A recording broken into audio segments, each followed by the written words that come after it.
Ni Alexis Mwamba Dunia, coordinateur jimboni wa jeshi la akiba, yani Reserve Armée ya Defense RAD, tukiwa jimboni mwetu Sud Kivu. Baada ya kusoma kwenye mitandao, tunaona wanaandika mengi tokea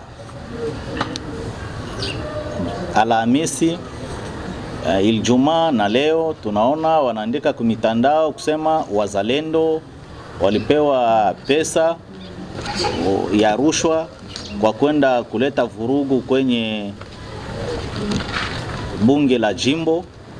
Yani wanabunge waliitisha gavana wetu wa jimbo kwenda kujifasiria makosa ambao walimshutumu, na sisi kama vile viongozi jimboni ya wazalendo tunaalika wazalendo ambao wanaoitwa kuwa wazalendo.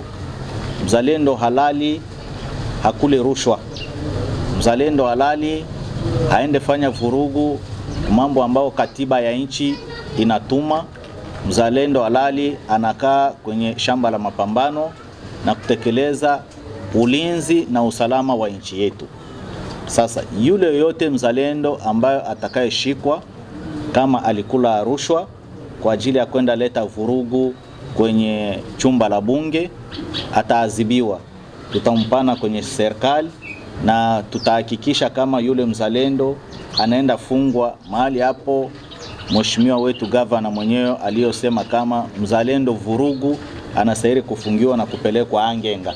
Na ndio mahali hapo tutakapompeleka huyo mtu akumbuke kwa huyo swali na kusema kama tukipata yule mzalendo ambayo anashutumiwa kula rushwa atafungwa. Na sisi hapa kama vile wazalendo tuliwahi kuomba ubadili wa katiba ya nchi tokea zamani kwenye kipengele 217. Tulisema babadilishe hiyo kipengele, babadilishe katiba hiyo, watoe hiyo kipengele, sababu nchi yetu sio ya kuuzwa na kupewa wananchi wa nchi yetu bila kupita kwenye ubunge wa taifa, hapana. Na ndio maana tulilia sana na tunashukuru Mheshimiwa Rais Felix Antoine Tshisekedi Chilombo. Tunaona kweli yeye ni mwananchi halali, sababu mambo iko anafanya ni ya kurudishia wakongomani haki zao, yani kuitika kubadilisha katiba, sababu na sisi tuliilia sana kubadilisha hiyo katiba ya nchi, sababu muna vitu ambayo unakuta binatumika kwa ajili ya kusaidia nchi vuguvugu, yani ya kusaidia Rwanda, ya kusaidia wageni wasiokuwa wakongomani, inawapatia nafasi kuu kushinda hata sisi watoto ya nchi.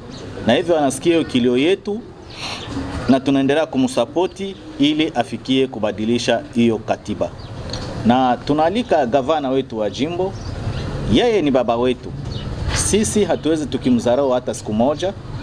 Tunamwalika kama vile mwalimu haende ajibu maswali ambao wanamshutumu kwenye wanabunge, asitie mwali kusema wazalendo. Sisi hatutaenda kusapoti makosa, hatujue makosa yake na hatukumshutumu makosa yake. Ni yeye na wanabunge ambao raia ilituma kwenda kuwatetea ndio wanaona makosa yake, na aende ajibu makosa yake vinasi, yani ni huko ndio watatoa suluhisho. Lakini kusema kuingiza wazalendo katika hiyo vurugu, hiyo ni makosa. Mwenye kupana rushwa anastahili kuadhibiwa.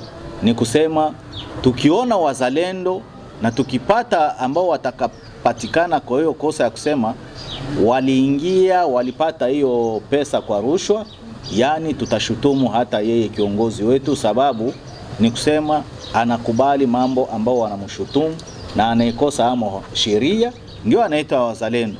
Kwa hiyo hatuyaona hiyo makosa na hatuyaona wale wazalendo ambao walikula rushwa. Tungali tunafanya utafiti na tunamwalika kama hiyo mipango ilikuwa haiache, sababu haitampatia ugumu mbele ya wazalendo. Mtu ukishampatia rushwa unakuwa mtumwa wake, sababu hauna tena nguvu kwake. Hata ukipatia mtu kazi kwa ajili ya rushwa, nikiwaza unakuwa chini ya ule mtu, sababu aliingia kikazi kwa ajili ya rushwa yake, ya nguvu yake binafsi. Ni kwa hiyo tunaomba governor afungue macho, na tunaalika wanabunge wetu, ni sisi ambao tuliwachagua kwenda kututetea, watumie hekima na utaratibu. Mwenye kuwa na haki anyanganywe na Mwenyezi Mungu anamsaidia. Asante sana.